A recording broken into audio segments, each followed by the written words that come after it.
these balloons for our REIA Mastery event, and she's like, "You should keep those because those will live until the event. What 2 weeks later?" And we put these in the back storage there, and the balloons are still going. So Jenny, good job. If you guys need balloon work for an event, definitely reach out to Jenny. Thanks for all your help on that. So, hey, it is Thursday, so I hope that we have a lot of those people in this room right now that always say, "Hey, I am not going to come down to the re-event because it's on a Tuesday and I have X, Y, and Z going." And so that was like my thing I said online. If you are one of those people who always say I can't come down on Tuesday, you had no excuse to come today. And next month, just so you know, we'll be on a Tuesday once again, or on a Thursday once again. So keep that in mind. And the main reason we're doing that is Bigger Pockets is going on. Also, the National REIA Conference is going on. So we're pushing it back a couple days. So I hope that everybody's okay with that. But we have some great speakers coming up the rest of the year, including today with Megan Ahern. And I think you guys are going to love what we have going. And then I'm working on some awesome content for next year. There's gonna be some openings. So if you guys have some feedback of somebody that's local or national you think that should speak, or if there's a specific topic you want us to see us cover, please come talk to me. I love getting that feedback. I do want to introduce a couple of our sponsors that we have here, all the way from Kansas. We have CMB Custody. Who's going to talk today? Michelle.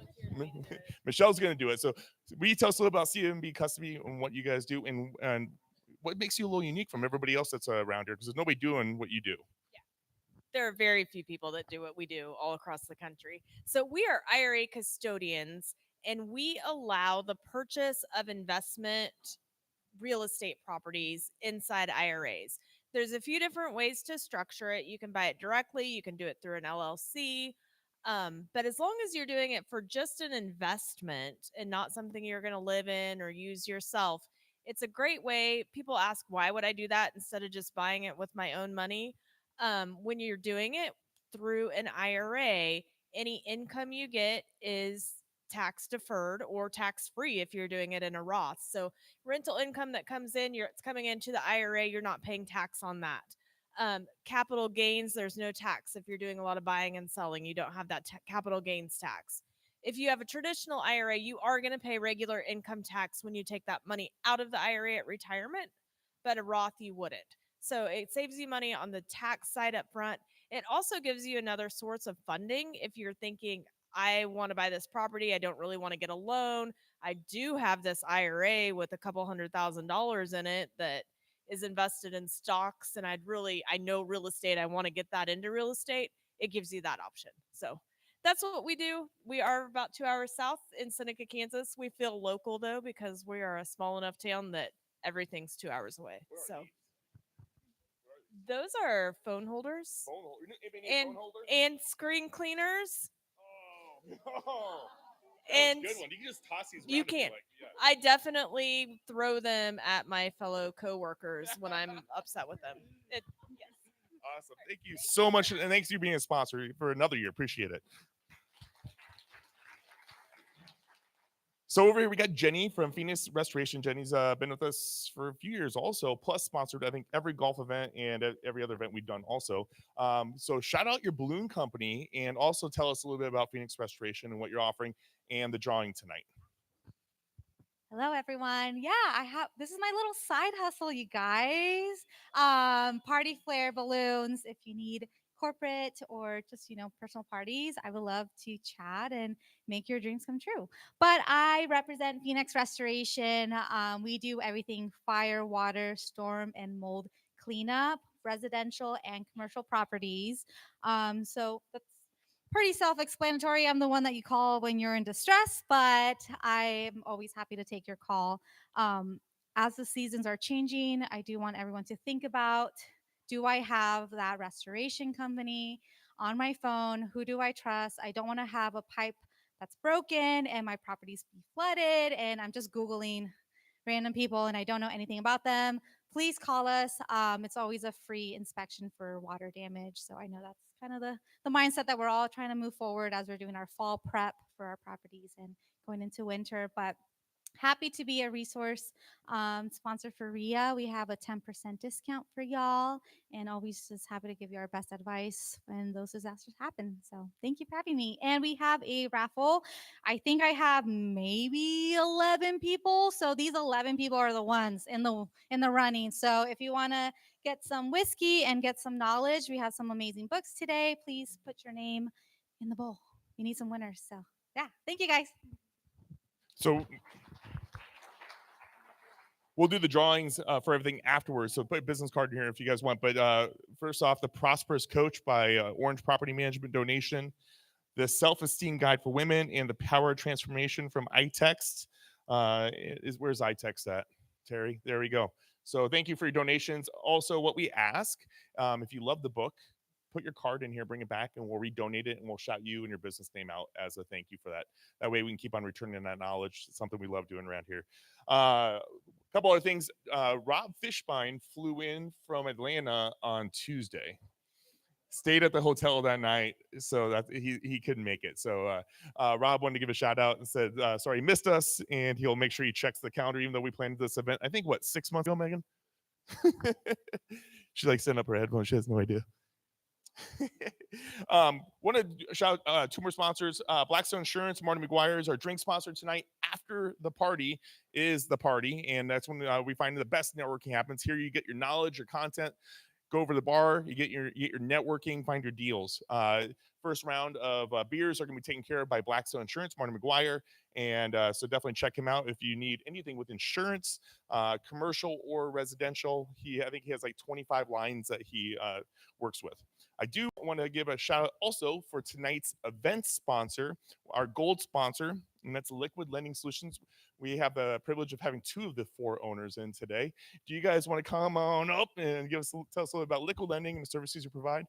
I think after all the years, both these guys only been here once or twice to actually talk about your sponsorship. So this just happened to be just because Megan was here. I'm gonna go for it, Dad. Oh, sorry. I don't even know. How many people here flip houses? How many people here flip? Okay, cool. How many people have used hard money? Okay, cool. So hard money is, it's got its certain connotation, but basically what it is it allows you to be really, really fast and have really high assurance that you're going to close on a deal. Oftentimes you see a project, and if you're looking at a traditional lender, you're going to have to submit your tax forms, personal financial statement, get an appraisal, wait 30 to 45 days till close. With Liquid Lending, we can close as fast as 72 hours. We prefer a little bit more time, but we can actually close in 24 hours. So yeah, that we might charge more for that. No, honestly, it's happened. And, something that I did want to bring to light is, we'll fund your flips, short-term burrs. So it's good for 6-month financing, but we also have the capability of doing portfolios. So I think a lot of people get frightened when they hear the higher interest.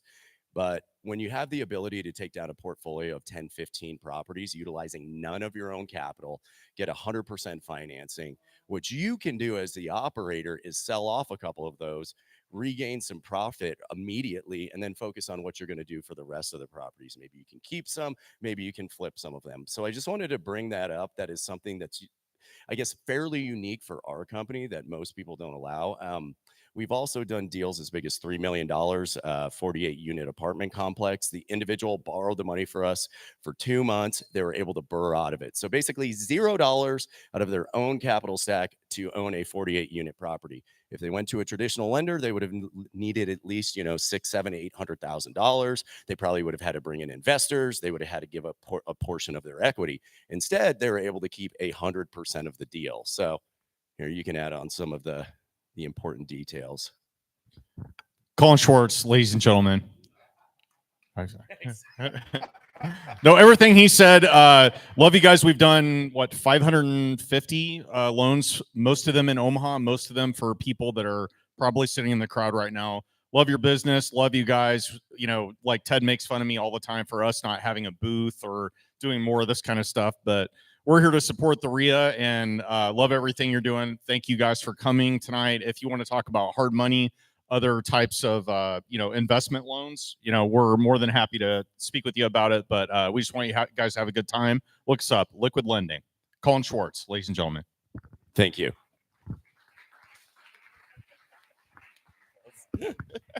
Oh, that's fun. Okay, get back on track here. A couple updates on events we have coming up on October 9th, which is a Thursday. We had David Pickron. He's the CEO of Rent Perfect. From investor to everless landlord, find the right tenant and automate management. He has like 6 companies he owns. That's what everything he does in his business is hitting that topic. It should be a great speak.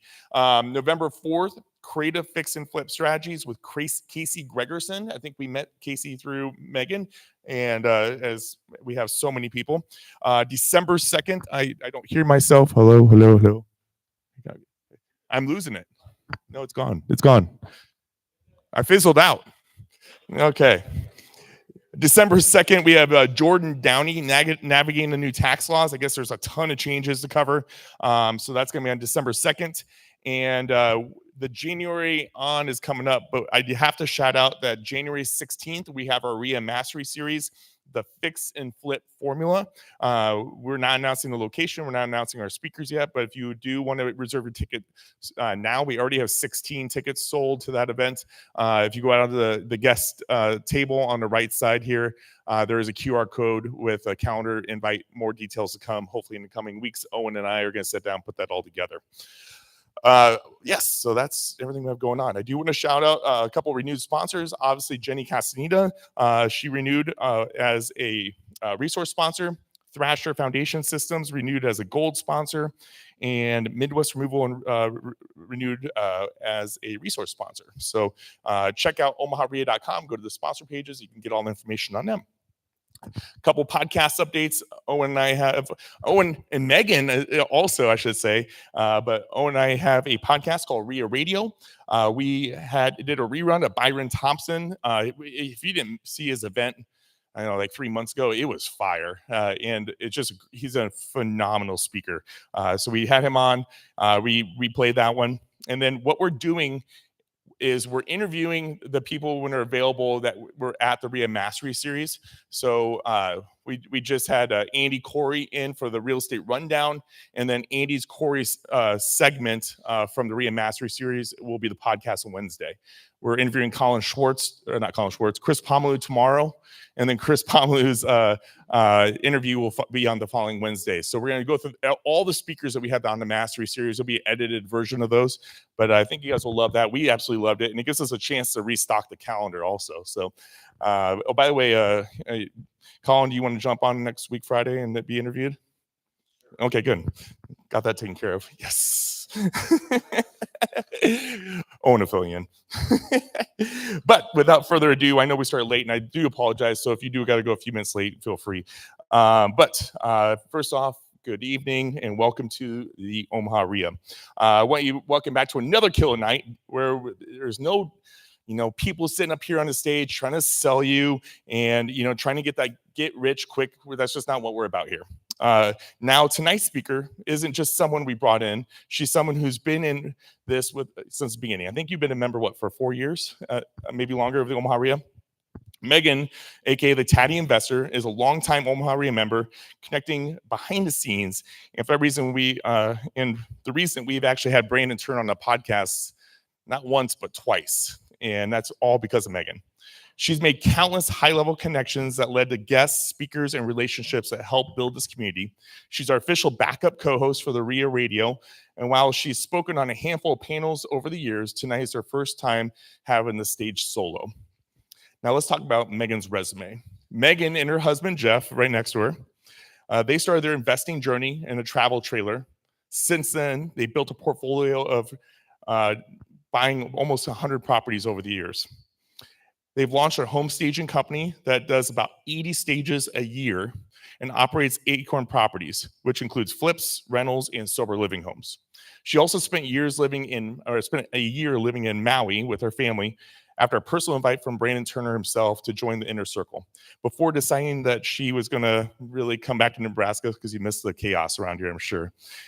Today, she runs First Deal, Brandon Turner's new company, while still staying boots on the ground here in the Midwest. She's been featured on some of the highest level and ranked podcasts in real estate in the world. And she built her entire business through relationships, no spam, no scripts, no grinding out cold calls, real people, real connections, and real results. Tonight, she's breaking down exactly how strategic networking became the secret weapon behind her success and how you can use it to find deals, build partnerships, and grow something that actually lasts. So whether you're brand new, scaling, or looking for what's next, you're in the right place. Please give me a massive Omaha REIA welcome to Omaha REIA's very own Megan Ahern.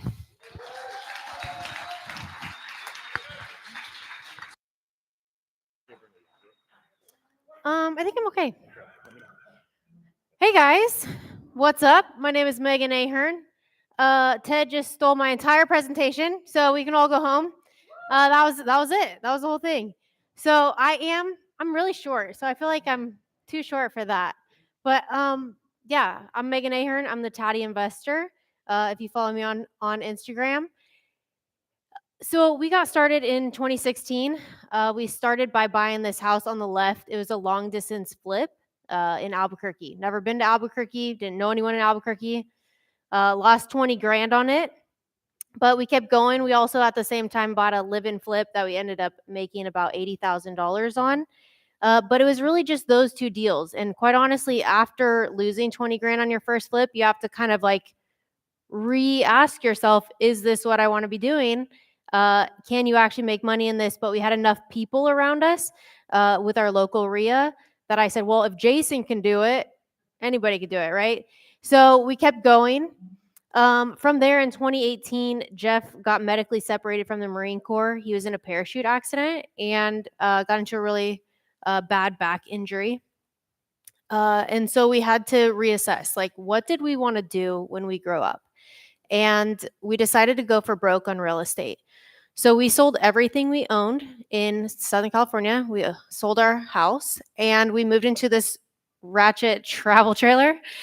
And we parked it behind our projects for the first year in Lincoln. So we could actually prove to ourselves that real estate worked. Because up until that point, we didn't really have a successful track record, but we had a little bit of VA disability income and a dream. And so we decided to bet on ourselves, back ourselves into a corner and make it work. So since then, we've bought over 100 properties, mostly single families and duplexes. We own a triplex and a quadplex and our sevenplex from hell, if you follow me. But mostly single families and duplexes is our bread and butter.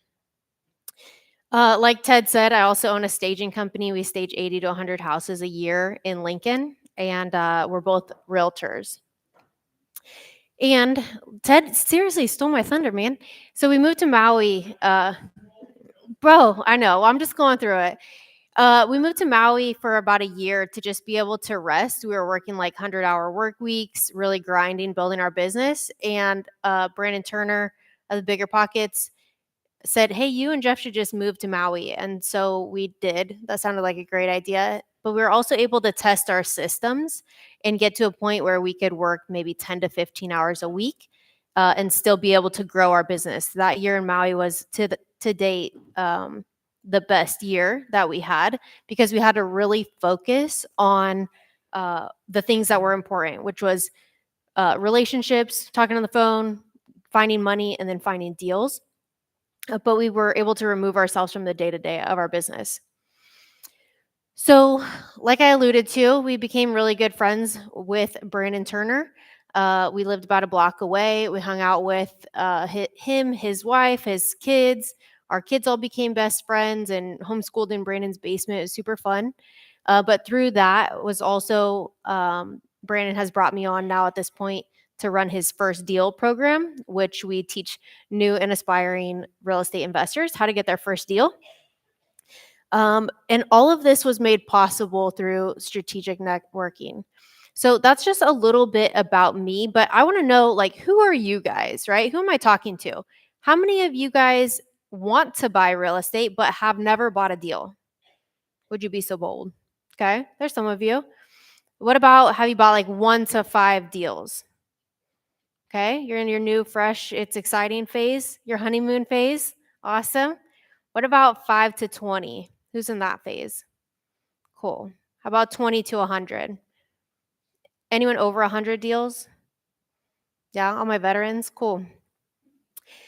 So the thing is when you talk to a room like this where you have such a dynamic group of people, right? You have some new people, you have some super experienced people. You either have to choose to talk over the heads of the new people and talk to the experienced people, or you have to talk to the new people and you bore the experienced people to death. So what I want to do in this is at least give you one nugget, no matter where you're at on that spectrum, to take one nugget and be able to put it into action in your business. So we'll see if I can do it. Strategic networking. I'm going to be talking about this today. But what is strategic networking? Okay, strategic networking isn't just about meeting people, collecting business cards. It's about intentionally building relationships that directly support your business goals. So I'm going to define this in real estate as the intentional process of building and nurturing mutually beneficial relationships with people who can directly or indirectly help you achieve your investment or business objectives. Unlike casual networking, it's purposeful, targeted, and aligned with your long-term strategy. So who cares and why should you guys care about this? So for us personally, we've purchased 63 units only off of networking. We've raised millions of dollars in private capital. We've gotten 100% financing deals from both private money lenders and hard money lenders and also local banks through networking. I network highly with small local banks and they'll finance 100% purchase and rehab for us, which is something they don't do for everyone. And we've saved hundreds of thousands of dollars on our taxes because of this networking. And we have gotten hundreds of realtor clients and staging clients. We built our realtor and staging business almost completely on networking. We do almost no paid ads on those two businesses, still highly successful. And then we've also got business partners through, we co-own a title company and co-own Brandon Turner's First Deal program. So we get those business opportunities and business partners through networking. And overall, we've just made millions of dollars through strategic networking. So this is important for you guys, no matter if you're starting out or if you're ramping up or wherever you're at in the process. Holy crap, there's a huge spider on the floor. Oh, it's fine. Big. Whew. That's why I keep him around. Like, I don't need no man till I need to open the jelly jar or kill a spider. It's fine. I'm like sweating from the spider. All right. So you got to define why you're networking, right? Do you want off-market deals? Like, who in this room right now came because they want to find off-market deals? Yeah? Look around. It's amazing. All you guys need deals. Who in here has something under contract that they would wholesale or that they think is a big fat turd of their portfolio and they would sell off? Yeah? Okay. You guys should talk to each other after when we're done here. Who's looking for private money lenders? I'm always looking for private lenders. Who in here lends private money? Okay. We know who to talk to afterwards, right? These guys. Maybe you need a stronger contractor pipeline. Does anybody use contractors in this business? I do all day, every day. Anybody in here contractors or vendors? Or maybe you're like me and you're just positioning yourself as the go-to expert in your industry. Either way, defining that helps you focus on who it is that you want to meet, right? Instead of just collecting those random business cards that you end up just throwing in the truck center console and then never looking at again. So if you're looking for deal sources, you're probably going to network with these type of people, right? Wholesalers, bird dogs, probate attorneys. We get a lot of deals from probate attorneys that reach out directly to us, divorce attorneys, that kind of thing. Realtors, even though, sometimes we're trying to get those wholesale deals. Realtors will bring us deals that like their client doesn't want to list it, and so they'll bring it directly to us. Property management companies, especially the crappy ones, their owners get real tired of them pretty often, and then they bring us deals. And then lenders, and even lenders that have foreclosed on other borrowers, and then they just want to sell them directly to us. So if you're looking for capital, you're looking for money, right, to fund your deal, you're going to be looking for private lenders, hard money lenders, and local bank officers. And honestly, like bankers get a bad rap for being kind of, like scary, stuffy, whatever. They are just humans too, and they like eating lunch. And I like taking them out to lunch and having a good time with them, and really getting to know them on a personal level.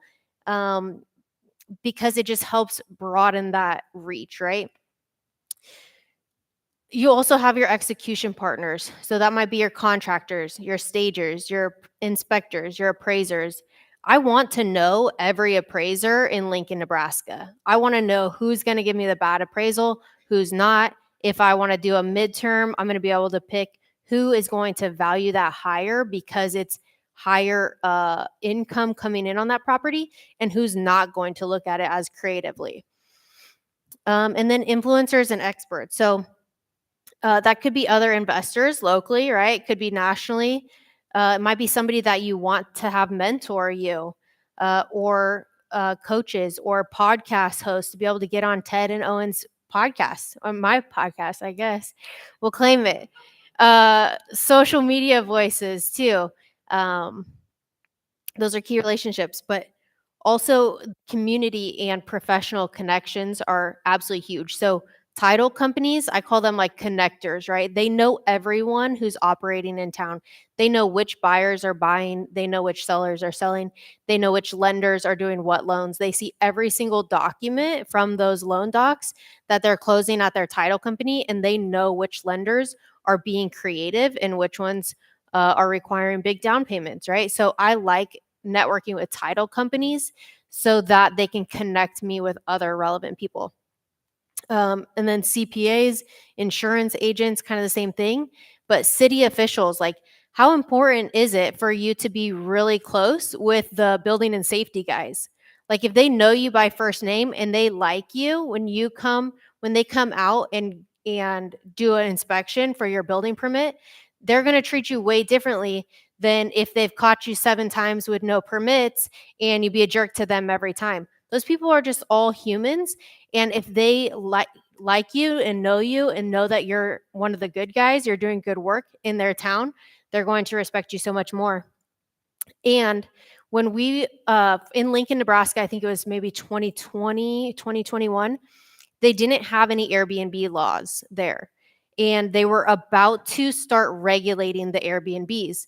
And so they had like a town hall, probably this many people in a room, and half of them were like angry neighbors, and half of them were angry Airbnb hosts. And they were like, we have to regulate this somehow. How are we going to do it? And they had all these ideas. And then after that town hall, in the background, they invited a few of us Airbnb hosts. One of us was me, and Josh Nix was another one, if you know him.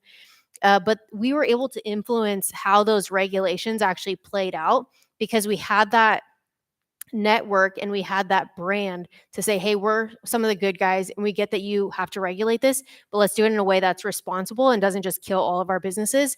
And it was able to be like a really good compromise, I think, in that Airbnb space. So you don't know the seeds that you're planting when you're planting those with the cities, with the officials, but it does help along your journey. So this is not just like, what can I get? What can I get from you? But also like, what can I give you? So one thing that you can do when you're meeting people is sharing those referrals, offering insights or introductions to other people that they might need, and then being known as reliable and trustworthy. So over time, this creates this flywheel of reciprocity. There's a law of reciprocity in humans. Humans do this, that if I give you something, your brain automatically feels like it needs to pay you back for that thing.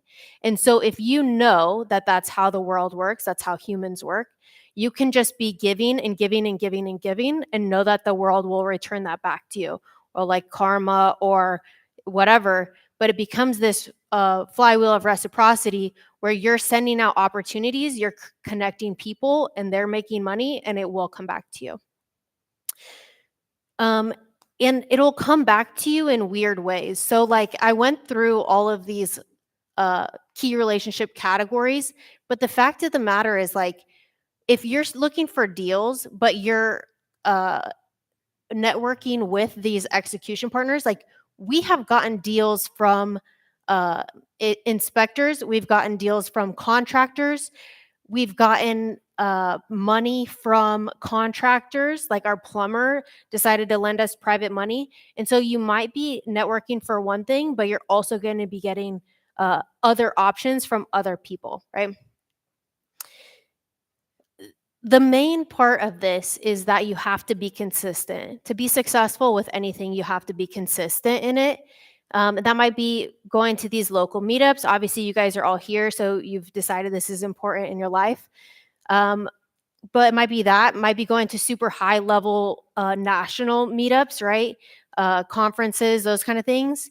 And then taking all of these contacts on lunch dates for like your vendor contacts or different investors. And then staying visible on social media. For me, this is a really big thing because you have a couple ways of following up consistently with people. One would maybe be sending out like an email newsletter. Hey, this is what we're doing. I get some of those from some of my contacts. And I'm like, oh, that's cool. Sarah's doing blah, blah, blah, whatever. I'm just not that kind of a person. I don't write well. Like, I don't know. I'm kind of dumb. I don't know. But the words are not like really come fluently for me on paper. So I would hate doing that. But I can grab my phone and I can say, hey, 7plex from hell update. And I can post it to Instagram. And that's giving my 8,000 followers that constant feedback and update on what Megan is doing. And so they can say, oh, I know her. I like her. I trust her. And so it makes it easier to stay in contact with those people in your circle that you're networking with. I also like to use a CRM. So you have to be able to track who are these people that you're meeting so that you can remember them later. And I like to categorize them by their role. Are they a lender? Are they a wholesaler or deal flow? Maybe that might be an investor or lender. Are they, an investor or a wholesaler or landlord, right? I would categorize all those people together as kind of deal flow. Also with agents, I would categorize them with that as well. And then I want to note, like, how did they help me or how could I help them? Both of those things. So that might be another agent. Like if I can send them referrals, if they're an agent that's in a different market than here, right? And then you want to, like I said, be checking in with them often, especially if they're deal flow type people. Like if they are an investor or they're a wholesaler, those deals are going to come to the squeaky wheel. They're going to come to the ones that you talk to often. So that's like one of Jeff's weekly tasks practically is to reach out to all the wholesalers and investors in our area to say, hey, what do you got under contract right now? Hey, what are you selling? Hey, we're looking for flips. And have that kind of intentional, regular check-ins. So I feel like I'm going long. Okay.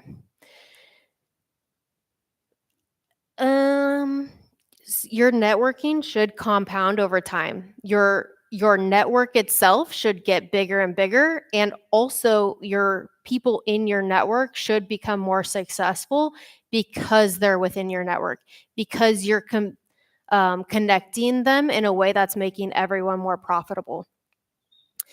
And then the best ecosystems the best networks become these ecosystems where a lot of people know each other within that, and you can collect people and then connect them together, and everybody makes money together.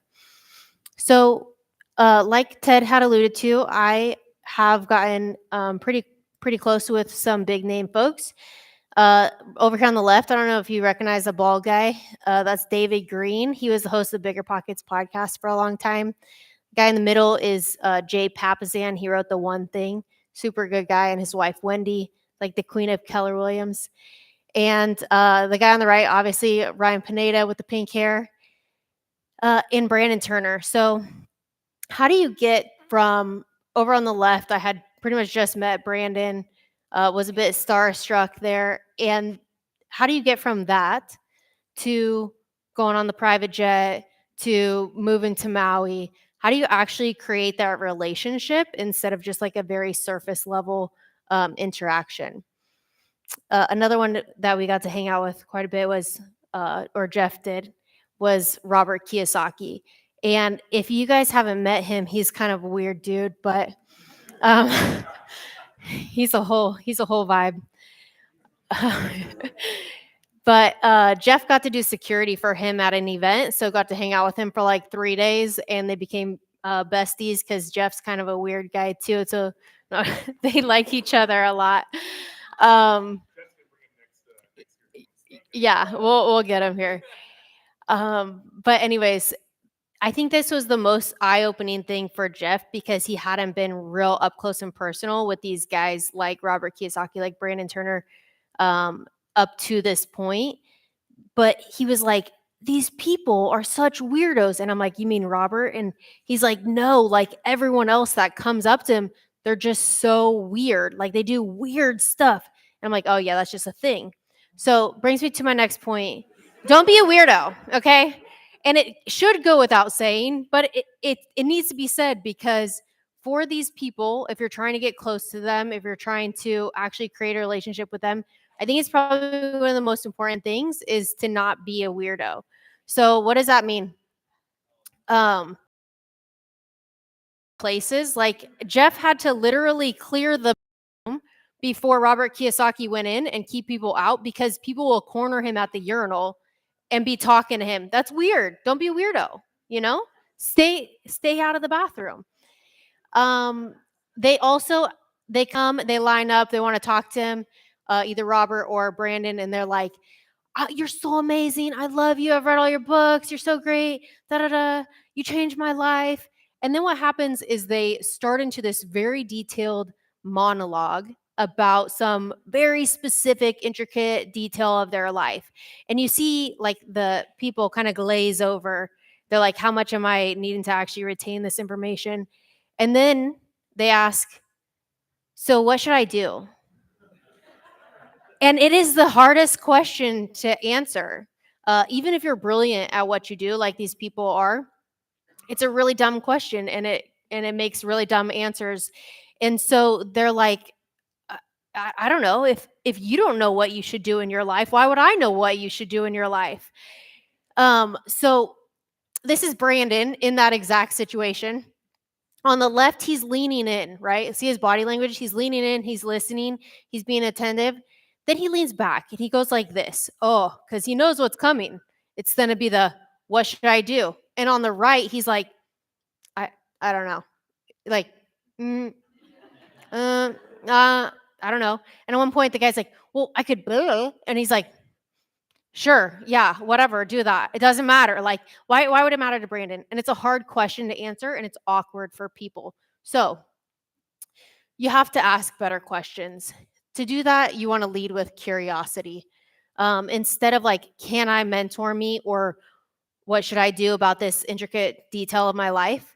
I've really admired how you did blank, right? I really admired how you raised $1 billion to buy real estate. How did you approach that? That is a question that could fire up Brandon Turner, right? He would love to tell you about that. It's easy to answer for him. People love talking about their own journey, and a thoughtful question feels flattering and not awkward. Do you know who this guy is? I just got my bangs done like him, so I could be like Aerosmith. This is Steven Tyler. I know. I did it on purpose. It's fine. So he was flying back on the private jet charter that Brandon had signed up for, and apparently Steven Tyler did as well, because Steven Tyler lives on Maui, And so they're coming back from the mainland, and Ryan Murdoch, Brandon's business partner, and Brandon are on this flight, and Ryan's a super fan of Steven Tyler, right? He's like, oh my gosh, I got to go talk to him. I want to talk to him, right? All the things, like if you saw Brandon turn, you'd be like, oh yeah. Ryan Murdoch's geeking out over Steven Tyler, and he's like, I got to talk to him. Brandon's like, bro, just leave him alone. So Ryan goes up to him. He's like, I got to do it. I got to do it. And he goes up to him and he says, hey, Mr. Tyler. And Steven Tyler was like, man, like, Mom, I'm on a private jet, right? Like, I felt like I could at least be not bothered in this moment. And he goes like, what? And he's like, hey, my friend Brandon is a famous professional speaker. We're just getting back from a conference, actually. But every time he speaks, he loses his voice. And I know that with you singing concerts every night, you must do something to not have that happen. Like, what do you do that allows you to not lose your voice? And Steven Tyler lights up. He is so excited about this question. He's been waiting to answer it his whole life, right? And so he tells them all about, he's like, oh, sit down, man. Yeah, I do these vocal exercises and I sing it like do, re, mi, fa, so, whatever. And he's like showing them how to do it. He's singing to them. They end up sitting there on the flight 4 hours later, just chatting it up the entire time with Steven Tyler. Steven Tyler's singing, they're jiving, they're all besties now. And at the end of it, Steven Tyler's like, hey, what do you guys do? Like, oh, you're in real estate? Oh, that's awesome. You should come check out my house at some point on Maui. You know where I live? And Brandon's like, everybody knows where you live, dude. You're Steven Tyler. But he gets the invite to come hang out, right? So that's kind of a approach allows you to just be a normal human and allows that person to talk about what they love to talk about. So if you're not talking to Steven Tyler, you're talking to normal people, you got to kind of give before you ask. That's kind of the natural way of doing it. With peers, that might be sharing a useful resource. It might be sending them a referral. It might be commenting like meaningfully on their work.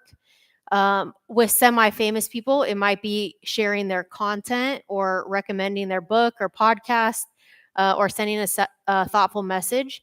Like, hey, your episode on whatever topic really helped me think differently. This is what I did with it. This I shared it with my team, whatever.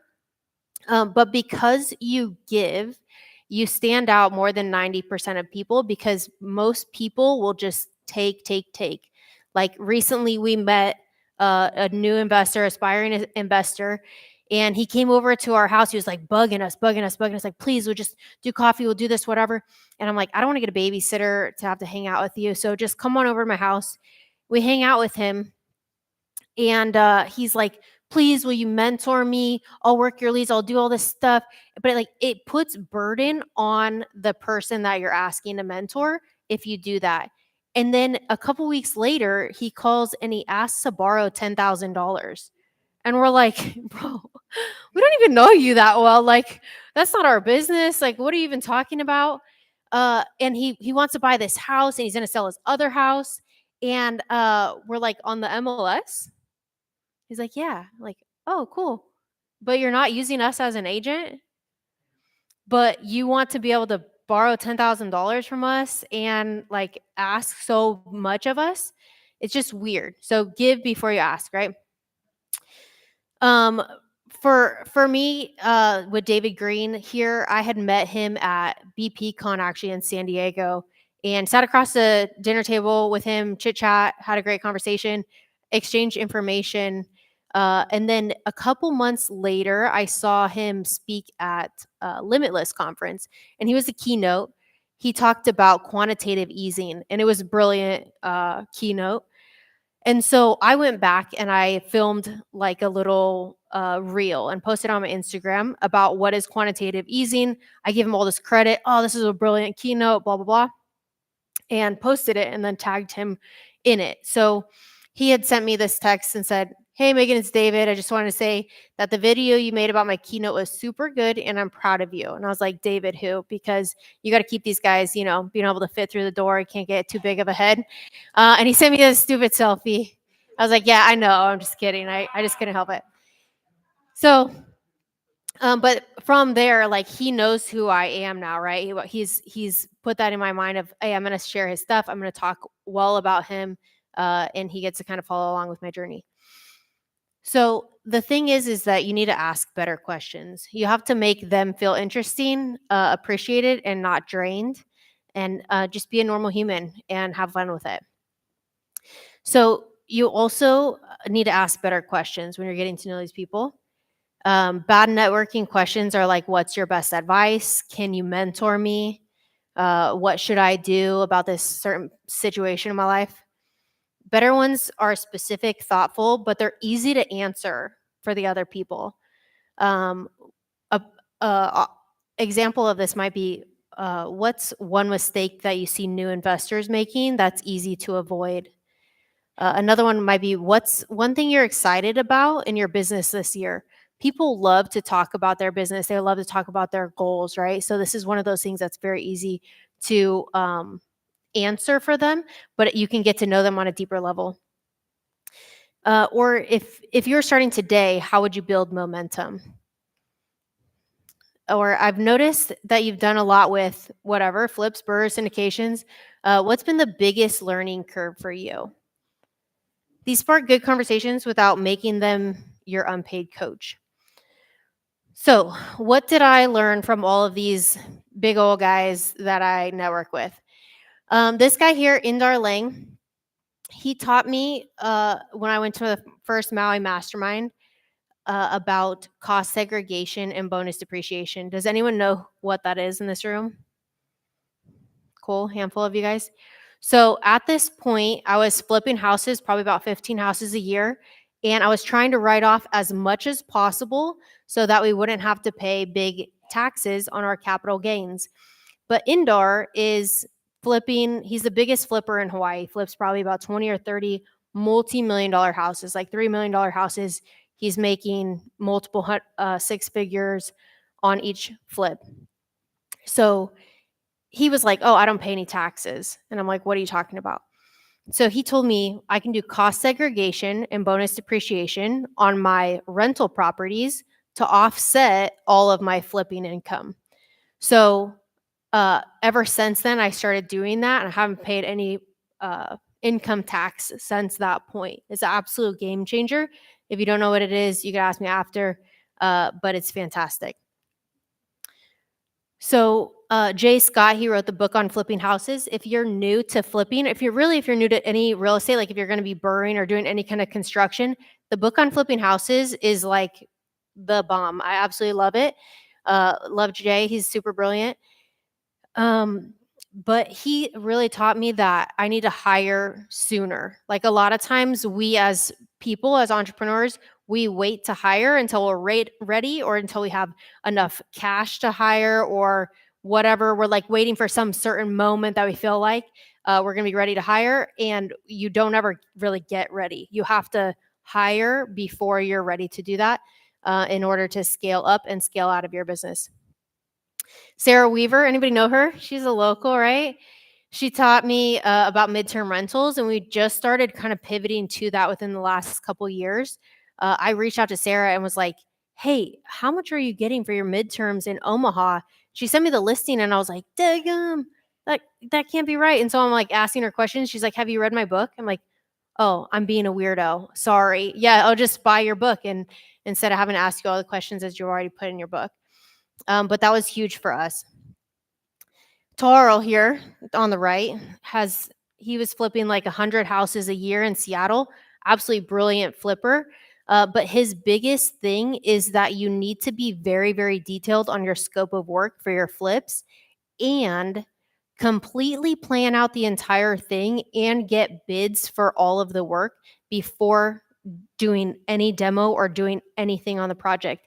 And I think if you do that, especially as a new person, you will save yourself a lot of headache, because I see new people all the time getting halfway into a project and running out of money because they didn't do all the planning on the front end.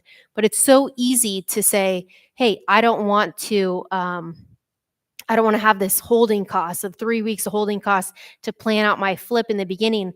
But if you take that 3 weeks and you get every single bid and you know exactly your material costs and you know, okay, it actually will fit in this $30,000 budget, then you can just run that project really easily. If you're just flying by the seat of your pants, you do demo and then you realize you've demoed too much. And then the only way to go forward is to put it all back, but you don't have the money.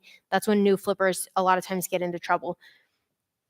And then obviously Brandon Turner, I've learned an absolute ton from him, but I wanted to put this picture in here because this is the first time that me, Brandon, and was on the REIA Radio podcast. And I had met Brandon and had like paid for a mastermind or two, but wasn't very close friends with him when I asked him to come on the REIA Radio podcast.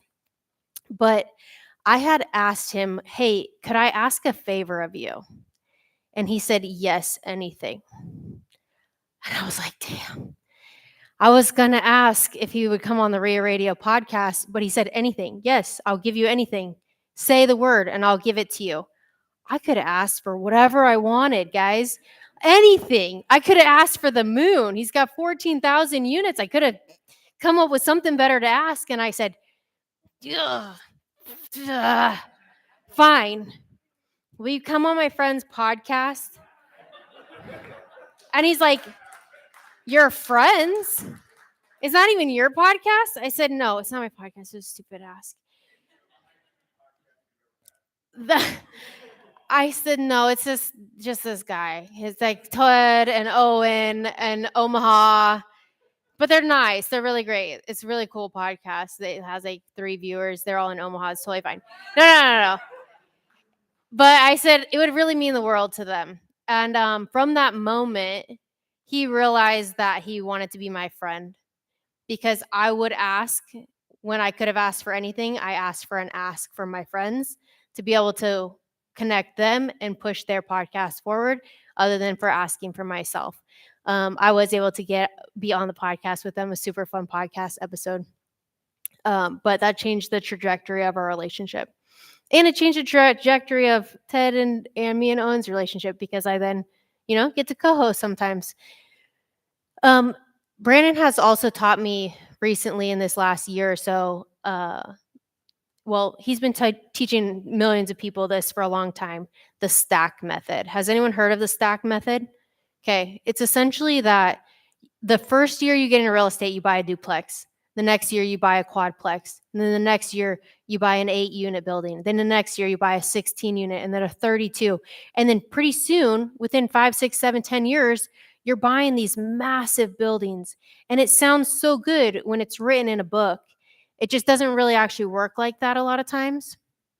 But what is better than the stack method is when you're trying to scale up, to know what your asset class is and know like what your criteria is. So for us, that's flipping houses. It is way easier for me to say, okay, this year 1, I flipped 1 house. Next year, I'm going to flip 2 houses. Next year, I'm going to flip 4, 8, 16, 32, 100 houses, right? That is way easier than moving up into asset classes. I learned that kind of the painful way with my 7-plex from hell. And it's really easy for people that are kind of like, okay, we know how to flip. We can kind of do this on autopilot to look around and go like, oh, well, they're doing small multifamily. So maybe I should try small multis too. Like maybe that's the progression in the stack. But stay in your lane. Like honestly, you'll have much more success and like peace of mind if you stay in your lane, know what your asset class is, and just scale up the quantity that you're buying within that same asset class. And then last but certainly not least, Clint Bartlett. I'm sure you guys all know him. He's not famous, but he's here locally. And he really stood out to me because I think about 3 years ago, he spoke in Omaha and he said, I'm going to tell you guys something. And if you do it, it will hurt my business. It will be direct competition with my business. But I'm going to tell you anyways, because I know that none of you guys will do it. And I'm like, oh, watch me, right? Because I'm just that kind of a person. So I did it, and it changed our business drastically. So I'm gonna tell you what it is right now, and you guys aren't gonna do it, so it's fine. It will hurt my business probably, although you guys are Omaha people, it'll more hurt Clint's business, but it's fine. Um, he told us all about pay per lead marketing. And what it is essentially companies will run pay per click ads, Google pay per click ads, and they are essentially running ads for the sellers that come to the internet and say, how do I sell my house fast? How do I sell my house with a tenant in it? How do I sell a hoarder house that I inherited? And they're running pay per click for all of those keywords, and then they're selling you the lead. So they pay per click, you pay per lead. You get that lead directly to your phone. It is some of the hottest seller leads possible, because think about it. If you're going out to doing direct mail, or you're doing cold calling, you're doing text blasting, you're reaching out to those people. You may or may not be getting the right timing on that. And so they may or may not be motivated. A lot of them are tire kickers, but these people, they're coming to you. And so they are stinking hot leads. We've gotten so many flips from this. We've gotten so many listings from this. So if that QR code, if you wanted to scan it, it just talks about like which pay per lead sites are the best sites, the ones that we use. But if you wanted to do that, it would literally change your business if you're flipping houses. And that's it. That's all I got. So the top one, I'm the Tatty Investor. If you want to follow me on Instagram, that would be amazing. The second one is for First Deal. If you're new or aspiring real estate investor, you want to learn more about First Deal, I'm not going to pitch it, but you can scan it there and kind of check it out. And that's it.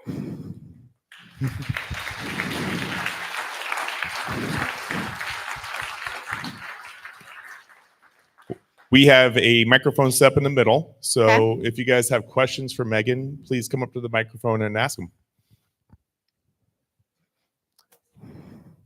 Ooh, they're lining up already, Megan. He's got his Bible. I can't answer those kind of questions for you. I put the podium aside. Hello. Hi. Hello. I don't know if this. Okay.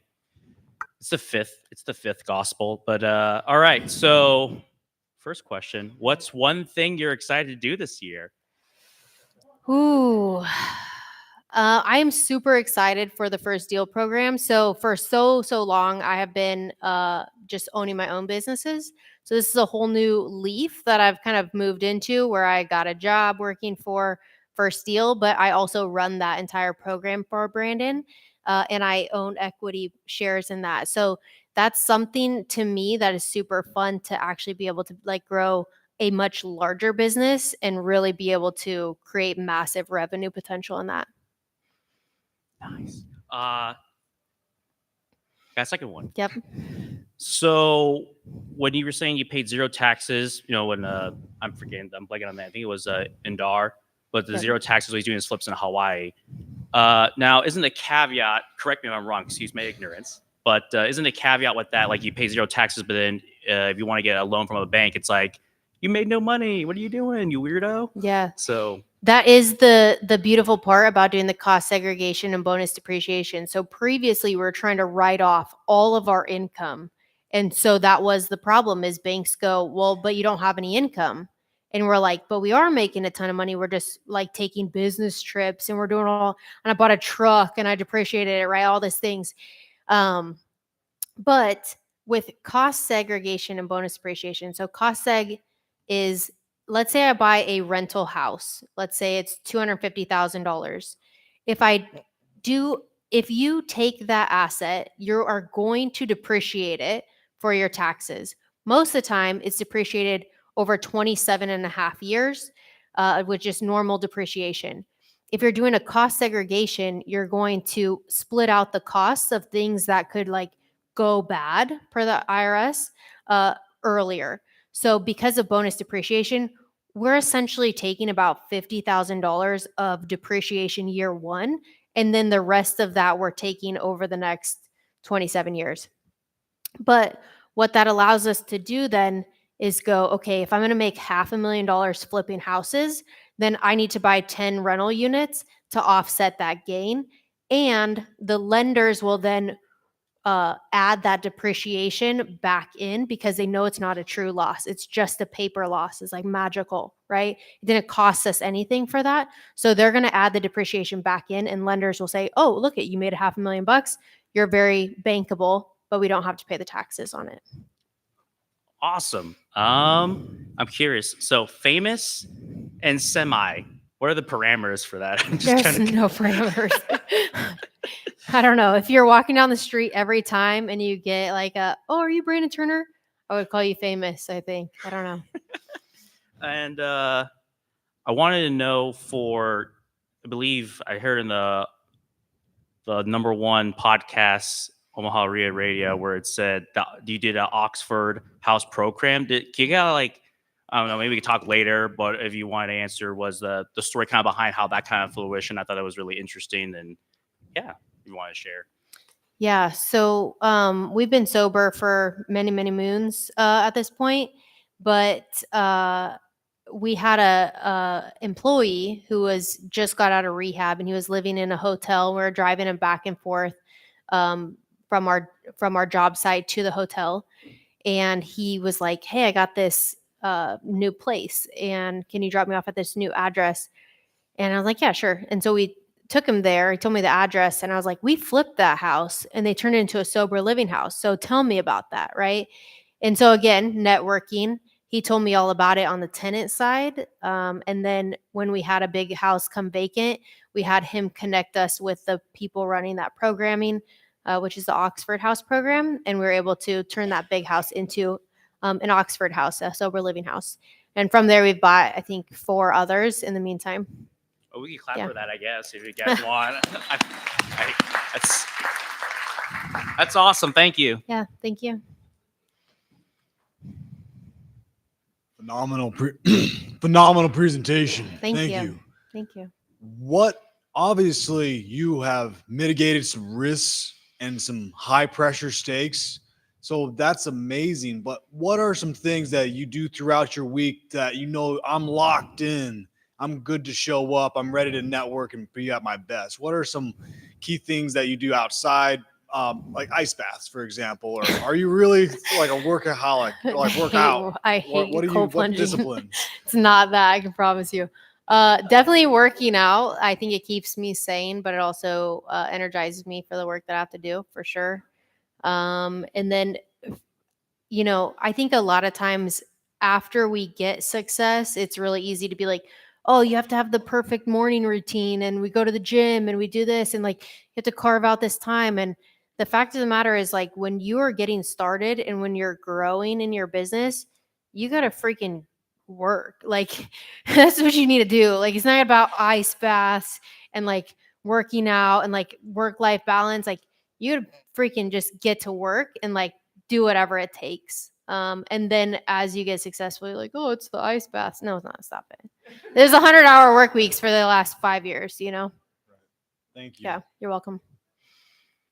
Hi, thank you. This is Hi. my first REIA event, by the way, so this is amazing. Just have to Welcome. say, amazing. So when you're asking who is new in a property investment, how many properties do you have? I'm a baby. I was taking a lot of notes over there. I looked around. Not a lot of people were taking notes, so I can tell there's a lot of seniors in the room that have been doing amazing in this field. So love to be in this room. But for me, I am starting with my property investment. It turned into a multi-use property, and I've been speaking to a lot of amazing people, but I don't have a CRM for this.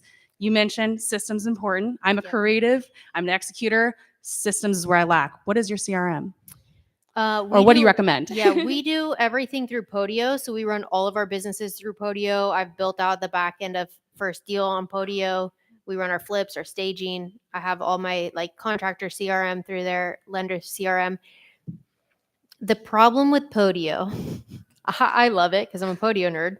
The problem with Podio is just a blank page. You just And build so it you out. could make it whatever you want, and you have to have the creativity to be able to do that and go like, how is my business going to function? Actually draw it on a paper first, most of the time, and then put it into Podio. But I want to know, like, how does the system work? How does the function work? Mm. And then build it within Podio. If not, you have to go kind of pre-built, but I like that I can totally customize it. Awesome. Thank you. You're welcome. My understanding was cost segregation is expensive to have evaluated. That you need to have multifamily, so many units. How do you do it for a single family affordably? Yeah. I use Money Smarts. They do my taxes as well. I think they charge me about $400 for a cost seg. I think that they're probably the cheapest in town, and they've probably raised their prices for everyone other than me at this point. But I still think it's under $1,000. And so if you can write off, depreciate $50,000, like you're in a 30% tax bracket, it still makes a lot of sense, I think, to pay the $1,000. Okay. And they're So local yeah. Money Smarts? They're in Lincoln, but Okay. yeah, local enough Okay. for you guys. Yeah. Awesome. Thanks. You're welcome. They also, certain cost seg companies will like send someone out for their multifamily. And so they're going through and evaluating it. They're having an engineer look at that. And so it becomes a very costly thing. And the way they do the smaller properties is they give you like a worksheet, essentially. You go walk your own properties. So towards the end of the year, when we're doing our tenant checks, we're like, okay, which properties need to be cost segged? And then we'll just take all the measurements, count curtains, count cabinets, count appliances, all of those counts, and just put them on the paper. And so then they're just punching it in. That's how they lower their cost. They don't even have to come out. Yep. Yeah. Hi, Megan. Hi. First of all, I've read all your books. I love you. You're amazing. You and Jeff have changed my life. I love the new curtains. Super It's awkward. beautiful. Thanks. Yeah. So anyway, what I was going to ask you is, you're very, like my son would say, nonchalant. So I feel like that's a really superpower when you're going to meet people, right? Like everyone comes up to someone of status with like excitement. I mean, you can see when they're coming up to you like, oh God, Yeah. this is coming.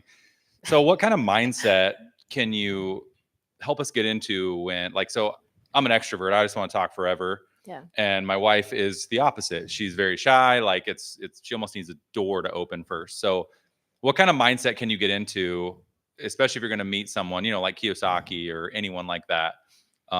Just what's like that middle mindset to get into before you go to meet someone, or you're waiting in line to meet them or something? Yeah.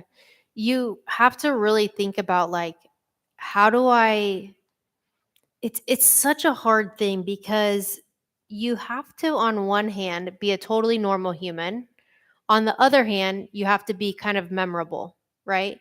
And so that's the challenging balance. For me, I am not a nondescript white male. So in a setting like that, I stand out a bit, right? I have tattoos, a bit colorful, super sarcastic, way too short. So I have like some distinguishing features. And then a lot of it is just being super normal and asking good questions, I think. When I talked with David Green, so we're talking across the table, which is helpful, right? Like body positioning is very helpful. When I walk into the room, I will, especially if it's at a smaller setting, like a long table or something, dinner, I will take the middle seats. And I think that a lot of times females won't take the middle seat. They'll ask for permission, and so they'll sit on the ends. But I will always take the best seats, which will be the middles. But I'd sit directly across from David because I wanted to be able to like have a very intentional conversation with him. And we got really deep really fast. Like we talked about like his childhood trauma and like all kinds of super weird things like that. But I was just asking questions, asking good questions. And it's not about a script. It's not about asking like a certain like zinger question. It's about like, I want to get to know you as a normal human. I'm going to listen well and really be like intentional in that conversation. I don't know if that's helpful. That's not a good answer. That was a it depends answer. I hate those people. I just did that. He does. He calls me an asshole. Asks so many questions it becomes rude, but it's really a good way to break the ice, I think. When you're going to a room like this and you want to make some connections, maybe it's a room that you've never been to. Maybe you're at the REIA for the very first time. How do you decide who to connect with? And what advice would you give somebody that is new in here tonight? Yeah, I tend to man. I think if you meet anybody, I think it's just getting like the practice in, right? Like when we first started going to seller appointments, I would tell Jeff, I'm getting practice getting said no to. And networking is a bit that way. You exercise that muscle, you get really good at it. If you don't, you don't. So I would say to meet like everyone at your table, that's an easy lift. And then anyone that is kind of like you, I think is probably an easier way to connect with them. I think a lot of times like women come up to me to network with me more because they feel a little bit more comfortable that I am a woman. But yeah, I don't know if that answered that. And do you give them a business card or do you try to connect some other way? I don't do business cards. I have a app on my phone actually. It's like a little QR code and I just tap it and then I open it so they can scan it. But it has all of like my websites, my social media, everything on there. And then they can add my contact card. It has my picture, all that. And then what's the follow-up process you'd recommend? What you made a good connection, you got their contact information, and you really want to connect with them again. You obviously, if you're trying to get hooked up with Owen, you're not going to say, I want to pick your brain because he'll be turned Yeah. off and go, I mean, I'm being real because he hates that. Yeah. So, and everybody's got their thing. So what approach do you take now? It's the next day. Do you wait? Is there a certain time period? Is it like dating? Because I haven't dated in a while, so you got to tell me what it's like. Yeah, you can't come on too strong, like right at the beginning. Like, will you marry me? Will you be my mentor? I think that when you come into a room, especially like this, like of this size, or even when you go to like big conferences, you meet so many people. It's like drinking water from a fire hose. So a couple things. You could take a picture with that person if they're exchanging phone numbers. Someone did this with me at whatever the last Tagged you on conference was. Instagram at the REI No, Summit? they just texted me a picture of both of us. So I could go like, oh yeah, that guy. I always like to get their Instagram information, post that picture and tag them. And it helps Oh, me yeah. have that direct connection. Yeah, Ah, that's smart. good too. But also like it was when he texted it to me, then later when he texted me, hey, I'm Syed. I'm like, Syed who? What are we even talking about? But because he had already texted me a picture of us standing there at the summit, I was like, oh, okay, yeah. Baseline guy, got it. So that was kind of a good one. Otherwise, I like to just reach out and either text them or email them. I really like texting though. It's just a lot more personal. You can kind of like get in there, slip into their DMs. It can be a little bit weird. The emails get deleted, but text them and then just be like, hey, it was great meeting you. And then I like to be able to share something with them. So like we just met a guy today for lunch, totally random person. And I said to Jeff, as soon as we got home, hey, did you text him that book recommendation that we were talking about at lunch? It's like, even if it's just a small thing, but it's like, hey, yeah, you were interested in that book we were talking about. Here it is. Or, you know, whatever it might be. Like just some little follow up from the conversation so that they have that, like to remind them. I hate to say it's because there's probably a few people in this room who got it, but I usually get so many business cards at the end of one of these meetings. I'll have like a stack of like 7 or 8 of them in my pocket. I'll just take a picture of everything, send it to my virtual assistant, and I'm like, hey, send you a thank you meet, and if you need to connect again, Yeah. But he does it on my behalf. But Yeah, I love it's real that. blanket because a lot of times you just get those cards and you just don't remember. So, Yeah. And like I'm the worst about just getting people's business card and just throwing it in the center console of the truck and then never looking at it again. they're all going in the newsletter. So if you get your business card, it's just going to go right in the newsletter. But like a lot of times people's business cards are so nondescript too, right? It's their business. They're like, oh, it's Pyramid Properties, Joe. And I'm like, I don't have a clue who this person was 5 minutes later. So that's why you got to put it into the CRM. You got to follow up with them. And that's why I don't personally like sharing business cards. I would much rather share my contact card because then it has my Instagram, has my face, a little bit more memorable. Or you can put a really fun picture on your business card. There you go. Ah. Do you like reverse psychology? Like, please throw me in the trash. Then they don't. No, okay. So my question was, you did a whole talk on networking, which is awesome. What made you choose this talk? I'm sure there's like some inspiration behind it, or what made you got into this whole? Because is it just like you saw some Gen Z, or did the Gen Z stare at you at Target? You're like, that's enough.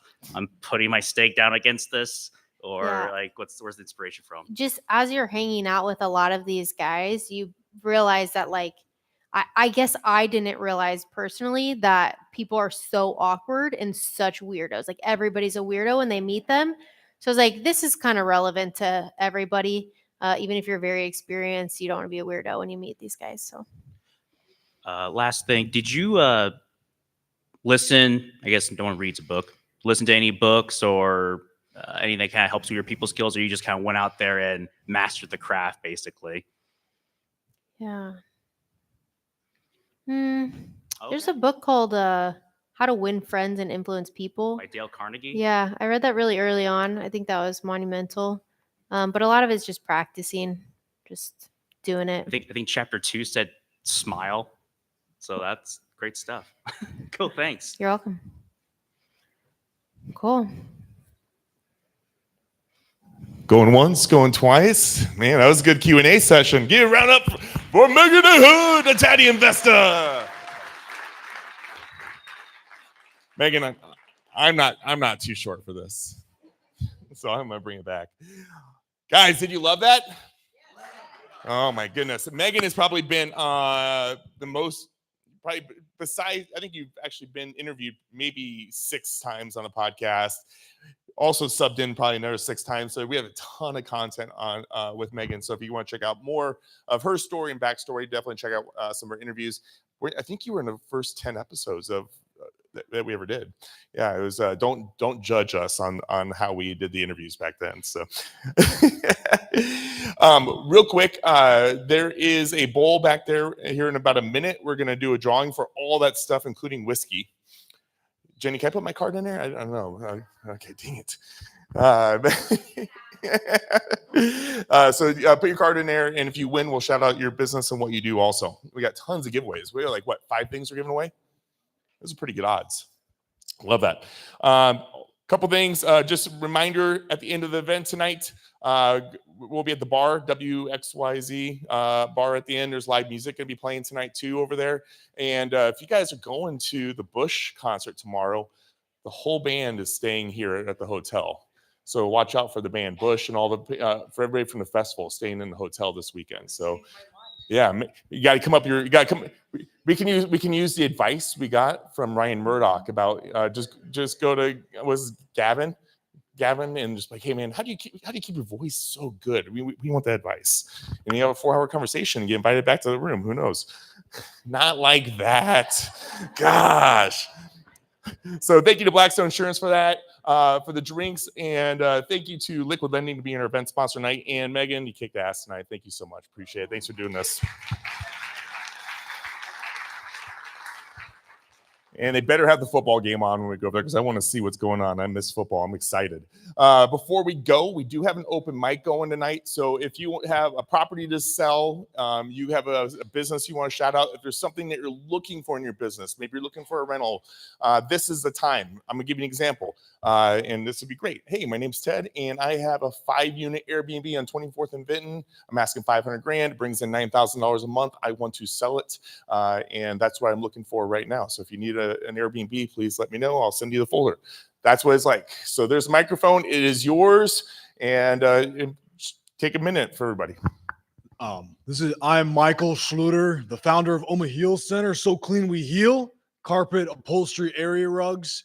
And what's best about what I do is that we've all been kind of told that we have to go into a steam sauna to get clean, in the equivalency of our carpet cleaning. So when you have a steam vacuum come through your carpet, would you consider yourself clean if you walked into a steam room and walked back out? Would you consider your clothes clean, or would you not?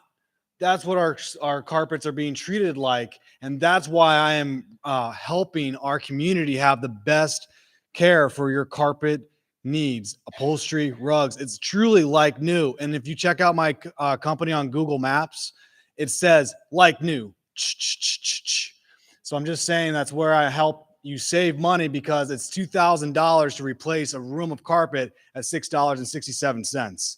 I'm really able to help you because I use a buffer and an extractor and a lot of meticulous chemistry. So I appreciate your time. You're also a REIA sponsor. I'm a REIA sponsor, so that means you being here gets 10% off, and you get 20% off if you're a member. So please join. I had a wonderful Airbnb tenant that went ahead and took a brand new pull-out bed couch, made it black with it, and it was only 6 months old. good old Mike came in and cleaned it, made it look pretty. So thanks for doing that. Appreciate it. So yeah, definitely check him out. And I got another couch for you, by the way, too. So. Hi, guys. My name is CJ Monahan. I own Monahan Lawn Care and Property Services. We are a REIA sponsor, so we do 5% off for anybody that signs up for services. But we are a full-service lawn and landscape company for both residential and commercial. We can handle anything just from your normal mowing, fertilizing, chemical applications. We have an irrigation team. Full design landscape team, from anything from just simple plants and mulch to retaining walls, paver patios, outdoor living, fire pits, all sorts of stuff like that. Plenty of landscape lighting, snow removal, holiday lighting, Christmas lights, stuff like that. So anything you can think of on a property, we would love to help you out. This is aeration time, isn't it? Yes, aeration, seedings, all that fun stuff is starting. So I need to get if that you know done. property managers that are looking for new snow removal companies, a lot of people are trying to sign contracts now. So stuff like that. Yeah. We have lots of property management sponsors. Put you in contact. Thank you, CJ. Hi, I'm Andrea. We are a sponsor, Undercover Kitchen. But wait, your husband just said that you don't like to talk. I don't, but he's being a baby, so I have to do it, I guess. 20 years married, it's fine. I can call him a baby. So we do, for Undercover Kitchen, we give REIA members 20% discount. And we do, we have 4 different lines of cabinetry for you flippers out there. We do refacing, which is like our number one thing that flippers use us for. So I would say on average, our reface quotes are $2,000 to $3,000. So, and that's that's materials installed, everything except painting. So you can completely transform the look of your kitchen with just a reface. So if that's something you're interested in, Undercover Kitchen, undercoverkitchen.com or undercoverkitchenomaha.com. Either one will take you to us. And then what else do? We do rollouts and organizers for personal homes. So I know a lot of flippers aren't going to put like cabinet or pantry organizers in their flips, but if it's something you guys want for your personal home or someone, send them our way. So, Can you do 20% off. Can you do 3D designs if we want to Yep. So I actually went to Iowa State for grad school for interior design. So I love kitchen design. It's like a little passion of mine. That's why we do this business. We're also like investors. So this is just like a little fun thing for us. And I have a 3D software. So I will design your kitchens, put it all in there, show it to you. You can even like do VR and all that if you really want to. So it's pretty fun. And yeah, I'll show you what it looks like. So you have to shout out your grand opening of your new business. Yes, and this is all Axel. He doesn't want to, talk, but he's shy. We 2 years in, we finally opened our first car wash called Koala Wash. Yeah. It's all Axel on 132nd and Fort. It's a touchless car wash. So if you don't want to go through a tunnel with the brushes, come see us on 132nd and Fort. Our grand opening for that is September 27th. It's a Saturday. We just said it. So check out our Facebook page, Koala Wash, and follow us, like us, and come get your car washed. So, yeah. Thank you. If you guys want a quick link to that too, I just shared that post onto the Facebook page, so check that out, and I'll be there. I went to your pre-grand opening, got a car wash and a membership, so it's pretty nice. Thank you guys for inviting us. Hey, well, before we wrap up here, let's go over here to Jenny. I'm gonna keep that camera active. I'm gonna go all the way over here. We have so much to give away. And Denlis has got special music when people come run and get it. So if they pull it, they can come pick first whatever they want. Is that what we're doing here? Or how are you doing this? I think we should. Last time we did the books first and then that. So let's switch it up. Okay, they get to pick? Yeah. Okay. Why not? Oh, now we got to pick. Sorry. All right. Okay. Sticky. No. No, it's not sticky. Miranda Morris.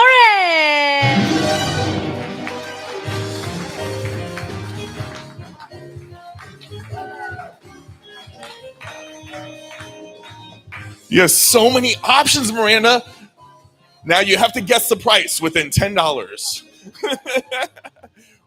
Gift basket or book? It's yours. Miranda, what do you do? I am a real estate investor.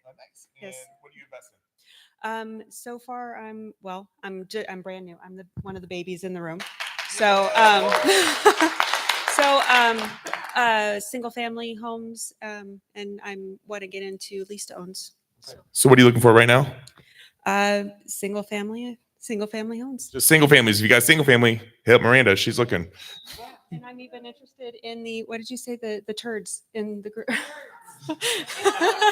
Right? I know that life. Trust me. There you go, Miranda. Thank you. Thank you. Okay, next one. Okay. This is exciting. This is so cool. I love this. Oh, I got a card. Humble Lion, Caitlin Zeppi. A newbie, another newbie. We have 3 books. Oh, there. Wait. So what are you looking for in your business and what do you do?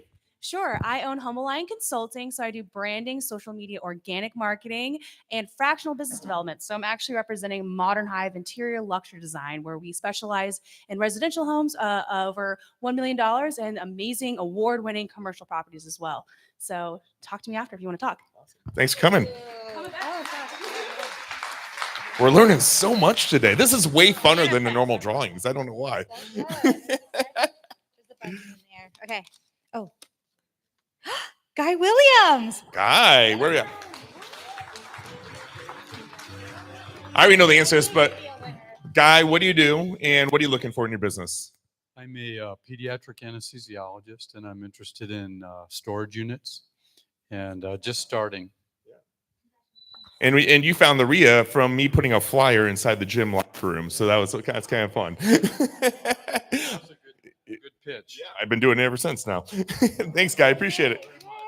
Okay, one more book. Okay. Oh my God. Hopefully you pick a woman because this is a feminine. Oh. Jim Enderbrock. That's pretty close. Jim, you want us to move on? Oh, he is handing it down to Sherry. Sherry, tell us who you are and what you do. I'm Sherry from Schlick Construction. We do construction, kitchen and bath. Awesome. Thank you. Thank you, Jenny. Thank you for the balloons. Thank you for being a sponsor tonight. Thank you, CNB Custody, for making it all the way down from Kansas. I hope you guys have some drinks and hanging out. What? Up from Kansas. Sorry. Yep. There we go. Well, guys, we appreciate it. Hey, thank you for following the Facebook page. We have almost 11,000 followers on our Facebook page, which is absolutely amazing. Hey, real quick, just public service announcement. I had to sit down with the real estate commission. If you are a wholesaler and you post something on the page, I can be fined $500 and lose my license. So I'm just dead serious. I will ban you off the page if I have to tell you more than once. So if you are a wholesaler, you have to have a real estate agent post your wholesales. And then you have to have them just put their real estate name and their business name on there to be able to make it legal. If you just say I'm a realtor and your name, it's not legal and I can be fined. But YouTube, but I will get fined because I have the page. So please keep that in mind. Also, if you post, I'm looking for a wholesale, that is also illegal. You can't post something for it. You can say I'm looking for off-market properties and give some very specific details because we hate those posts in general, but say I'm looking for an off-market property in this specific part of town or this specific type of deal. Great. Keep it that way. Prior to the rules, every property I bought was a wholesale, and I really hate the rules. But I gotta go with it because I don't want to get fined. Because at one point they're like, hey, they're gonna fine you $500 for every post in the last year before all this happens. So please be very careful with how you post. You can post for sale by owners, but you gotta say I own this house, and it can't be a signable contract. Just so you guys know. But if you say you own it, I don't know any different. So I just want to put all that out there because I just had, like I said, I had to sit down with somebody from the real estate commission for lunch yesterday, and all this was laid out for me. We're trying to be very, very good about this. Last thing before we go, first off, you guys are absolutely amazing. It's a Thursday night. Football's going on. We have such an amazing group of people here. Denless, Bertrand back there. Can you guys around applause for all of them help? It's out back there. Thank you. Ted, is there something with the brokerage as well? What? When they post, they also have to post what brokerage? Yep, the company, the brokerage name. Yep. Okay. And then if you guys came to the REIA Mastery event, I'm gonna tell you, we had like 110 people show up to that event. Can you raise your hand if you came to our Mastery event? Did you guys love it? Okay, good. Thank you. We didn't lose money, so that was I was told if you can do an event and not lose money, you're doing good. So it was close, but we didn't. We had fun. But today's event, it seemed so easy after planning that event.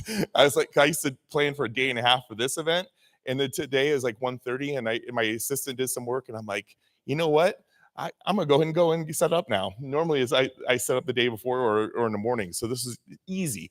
But January 16th, we're gonna do another event. We have 2 speakers locked down. We're trying to get a national speaker. We hope to announce that's gonna be about flipping and rentals. We might do a different venue. I'm definitely gonna do something completely different with food because I think food was the biggest complaint that I had last time, and we're gonna try to make that better. But thank you guys so much. I do want to wrap it up. Appreciate you guys. Love you guys. I love this community. And if you guys want to talk to Megan, make sure you do a big circle around her and make the line go really long.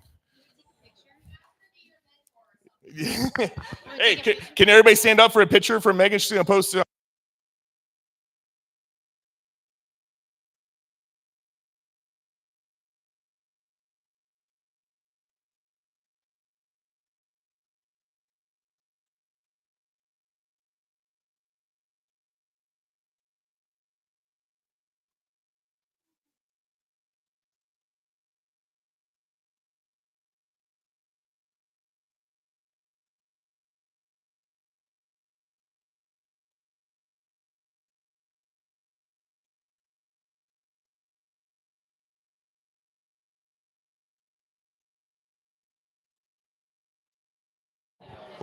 Live music and drinks at the bar. Maybe we'll see Bush.